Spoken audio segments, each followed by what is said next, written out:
ഇപ്പോൾ ഒരു ആ പ്രദേശത്തു നിന്ന് രേണുക എന്ന് പറയുന്ന ഒരാൾ നമ്മളോടൊപ്പം ചേരുകയാണ്. രേണുക, സംസാരിക്കൂ. അല്ല, ഞാൻ അവിടെയല്ല, എന്റെ വീട്ടുകാർ അവിടെയുണ്ട്, കുടുങ്ങി കിടക്കുകയാണ്.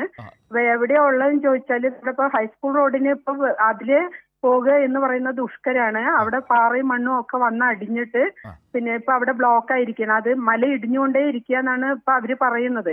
അവരിപ്പോ നമ്മുടെ പത്മനാഭൻ എന്ന് പറയുന്ന ഇപ്പൊ ചൂരൽമല ഹൈസ്കൂൾ റോഡിന്റെ നേരെ എതിർവശത്തുള്ള ഒരു പിന്നെ കുന്നിന്റെ പുറത്ത് ഒരുപാട് ആളുകൾ അവിടെ അകപ്പെട്ട് നിൽക്കുന്നുണ്ട്. അപ്പൊ അവർക്ക് ഹൈസ്കൂൾ റോഡിലേക്ക് ഇറങ്ങാൻ കഴിയില്ല, അപ്പുറത്തേക്ക് ഇറങ്ങാൻ കഴിയില്ലാത്ത അവസ്ഥയാണ്. അവരെ രക്ഷപ്പെടുത്തണമെങ്കിൽ പിന്നെ പഴയ വില്ലേജ് ഓഫീസിന്റെ അതിലേ വന്നിട്ട് ഒരു റോയുടെ വീടുണ്ട്. ആ റോയുടെ വീടിന്റെ അതിലെ ഈ പത്മനാഭന്റെ താൽക്കാലികമായി ഉണ്ടാക്കിയിട്ട്, താൽക്കാലികമല്ല, അയാൾക്ക് ഒരു വീടുണ്ടാക്കിയിട്ടുണ്ട്.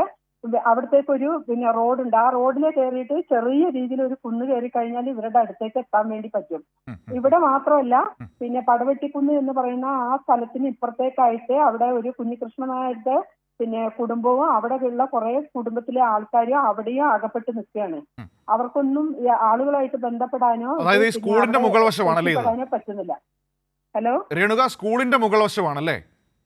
സ്കൂളല്ല, സ്കൂള് കഴിഞ്ഞ് കുറച്ചുകൂടെ മുന്നോട്ടേക്ക് വരണം. അപ്പൊ സ്കൂൾ റോഡിലേക്ക് വരിക എന്ന് പറയുന്നത് കുറച്ചുകൂടെ മണ്ണും ഈ പാറക്കല്ലും ആയിട്ട് അവിടെയുള്ള ആൾക്കാർ കയറി നിൽക്കുന്നിടക്കുന്ന അവരെ രക്ഷപ്പെടുത്തുക എന്ന് പറഞ്ഞാൽ അതിലേ വരുമ്പോൾ ദുഷ്കരാണ്. മറിച്ച് പിന്നെ ഭാരതിയമ്മയുടെ വീടിന്റെ അതിലെ പഴയ വില്ലേജ് ഓഫീസിന്റെ അതിലേ വന്നിട്ട് പിന്നെ അവിടെ റോയുടെ വീടിന്റെ അങ്ങോട്ടേക്ക് ഇറങ്ങിയിട്ട് ഒരു പിന്നെ പത്മനാഭന്റെ വീടിന്റെ അതിലെ മേലേക്ക് കയറി കഴിഞ്ഞാൽ ഈ സ്പോട്ടിൽ എത്താൻ കഴിയും. അവിടെ മാത്രമല്ല, അവിടുന്ന് കുറച്ച് അങ്ങോട്ടേക്ക് ആ റൂട്ടിൽ തന്നെ അങ്ങോട്ടേക്ക് പോകുകയാണെങ്കിൽ അവിടെ സുബ്രഹ്മണ്യന്റെ വീടുണ്ട്, പിന്നെ അവരുടെ ആളുകളുണ്ട്. അപ്പുറത്ത് പിന്നെ കുറച്ചും കൂടെ അങ്ങോട്ടേക്ക് ചെന്നാലും ഒരു പ്രദേശം മുഴുവനുള്ള ആൾക്കാർ അങ്ങോട്ടേക്ക് കയറി നിൽക്കുകയാണ്. അവിടെയുള്ള കുറെ വീടുകളിലുള്ള പിന്നെ ആളുകളൊക്കെ മണ്ണിനടിയിൽ പെട്ടുപോയിട്ടുണ്ട് എന്നുള്ള ഒരു പിന്നെ ഇതും കൂടെ കിട്ടിയിട്ടുണ്ട്. ഒരു സുരേഷിന്റെ പിന്നെ കുട്ടീനെ കാണാനില്ല എന്നാണ് ഞാൻ അറിഞ്ഞത്, അവിടുന്ന് കിട്ടിയ ഒരു വിവരം. പിന്നെ അപ്പൊ അവിടെ കുറെ പേര് മണ്ണിനടിയിൽ പെട്ടുപോയിട്ടുണ്ട് എന്നൊരു സംശയം കൂടെ അവർ പറയുന്നുണ്ട്. അപ്പൊ അവർക്ക് താഴേക്ക് ഇറങ്ങി വരാനും പറ്റില്ല, അവിടുന്ന് അപ്പുറം ഇപ്പുറവും ഇറങ്ങി പോകാൻ കഴിയാത്ത രീതിയിൽ ആ കുന്നിന്റെ പുറത്താണ് നിൽക്കുന്നത്. രേണുക, ഒറ്റ മിനിറ്റ് രേണുക നിൽക്കണം. ഇപ്പോൾ അവിടെ രക്ഷാപ്രവർത്തനത്തിനൊക്കെ നേതൃത്വം നൽകുന്ന റഫീഖ് കൂടി നമ്മളോടൊപ്പം ചേരുന്നുണ്ട്. റഫീഖ്, രേണുക പറഞ്ഞത് ആ സ്കൂളിന് കുറച്ചു മാറി കുന്നിൻ പ്രദേശത്ത് നിരവധി ആളുകൾ കുടുങ്ങിക്കിടക്കുന്നുണ്ട് എന്നതാണ്. രേണുക, ഒന്നുകൂടി ഒന്ന് പറയാമോ? റഫീഖിന് കൂടി അത് കേൾക്കാം. റഫീഖിന്റെ അടുത്ത് കൊടുത്താൽ മതി, ഞാൻ പറഞ്ഞോളൂ, സംസാരിച്ചോളൂ, റഫീഖിനെ കേൾക്കാം. അല്ല, ആ റഫീഖ് ഞാൻ രേണുകയാണ്, ഭാര്യ രേണുകയാണ്, സിനിമയുടെ അമ്മയാണ്. അപ്പൊ നമ്മള് എന്താന്നറിയോ റഫീഖെ, ആ ചൂരൽമല റോഡിലൂടെ നമ്മുടെ വീടൊക്കെ ഇരിക്കുന്നതിന് കുറെ മേലെ വരെ ഈ പുഴയുടെ അങ്ങേ മുണ്ടക്കയിലെ പുഴ തുടങ്ങുന്ന അവിടം വരെയുള്ള ഈ വീടുകള് കുറെ ഒക്കെ മണ്ണിനടിയിൽ പെട്ടുപോയിട്ടുണ്ട്.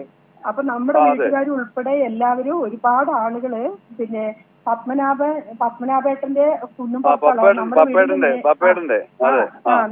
നമ്മുടെ വീടിന്റെ അതിലെ കേറിയിട്ട് പറയട്ടെ നമ്മുടെ വീടിന്റെ അതിലെ കേറിയിട്ട് നമ്മുടെ പറമ്പുണ്ടല്ലോ, നമ്മുടെ പറമ്പിന്റെ അതിലാണ് ഈ പത്മനാഭന്റെ പറമ്പിരിക്കുന്നത്.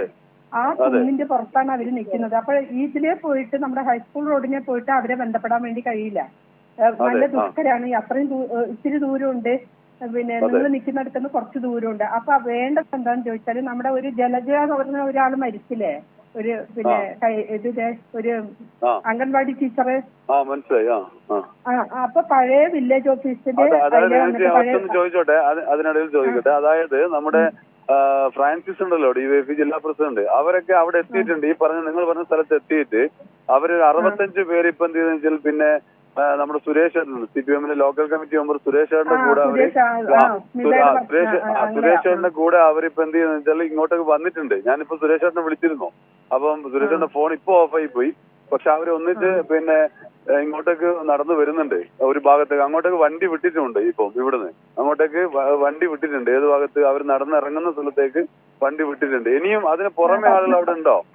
പറമ്പിലേക്ക് താഴേക്ക് ഇറങ്ങാൻ പറ്റും. എന്നിട്ട് റോയിന്റെ ഇങ്ങോട്ടേക്ക് മേലേക്ക് കയറിയാൽ വില്ലേജ് ഓഫീസിന്റെ അങ്ങോട്ടേക്ക് വരാൻ പറ്റും. അതെ, അതിലെ അവർ ഇറക്കി ഇപ്പം വരുന്നുണ്ട്.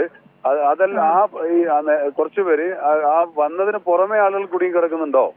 അത് കൂടാതെ നമ്മുടെ മേൽവശത്തേക്ക് കുറച്ചുകൂടെ മേൽവശത്തേക്ക് പോകണം. ആ റോഡിൽ പോകാൻ കഴിയില്ല. കുറച്ചുകൂടെ മേൽവശത്തേക്ക് പോയാല് ഒരു കുഞ്ഞികൃഷ്ണൻ നായരുടെ പിന്നെ മകൻ പ്രശാന്ത്, അവരുടെ കുടുംബം, പിന്നെ അതുപോലെ ആ ഭാഗത്തുള്ള കുറെ ആൾക്കാര് അപ്പുറത്ത് നിൽക്കുന്നുണ്ട്. ഓക്കെ ആയിക്കോട്ടെ, നോക്കിക്കോളാം. അപ്പൊ ഒന്ന് നോക്കിയിട്ട് അവരൊന്ന് പിന്നെ ശരി എന്നാല് ശരി. ശരി രേണു, കാര്യങ്ങൾ ഇപ്പോൾ ഒരു ചെറിയൊരു ആശ്വാസമായില്ലേ?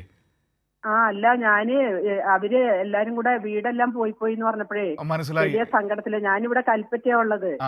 അപ്പൊ 2 മണിക്ക് ഏട്ടൻ വിളിച്ചിരുന്നു ഇങ്ങോട്ടേക്ക്. ഇങ്ങനെ പൊട്ടിയ ശബ്ദം കേട്ടിട്ട് അവരെല്ലാരും വീട്ടിൽ നിന്ന് ഇറങ്ങി ഓടുക ചെയ്തത്. അന്നേരം കൊണ്ട് വീട്ടിന്റെ മുറ്റത്തൊക്കെ വെള്ളമായിട്ടുണ്ട്. അങ്ങനെ വെള്ളം വരണമെങ്കിൽ പിന്നെ ഭയങ്കര ഇടിഞ്ഞിട്ടുണ്ടാവും. അപ്പൊ പുഴ ബ്ലോക്ക് ആയതാണ്. പുഴ ബ്ലോക്ക് ആയെങ്കിൽ മാത്രമേ അങ്ങോട്ടേക്ക് അങ്ങനെ വെള്ളം വരാൻ വേണ്ടി കഴിയുള്ളൂ. അല്ലെ പുഴ ഇപ്പൊ നേരത്തെ പിന്നെ മലയിടിച്ചിലൊക്കെ പുഴയൊക്കെ ഇങ്ങനെ ഫ്ലാറ്റ് ആയിട്ടുണ്ട്. നന്നായിട്ട് വീതിയുണ്ട്, നന്നായി വെള്ളം ഒഴുകാൻ പാകത്തിനുള്ള വിസ്തൃതിയുണ്ട്. പക്ഷെ ഇത് ബ്ലോക്ക് ആയത് കൊണ്ടാണ് ഇങ്ങനെ സംഭവിച്ചിട്ടുണ്ടാവുക.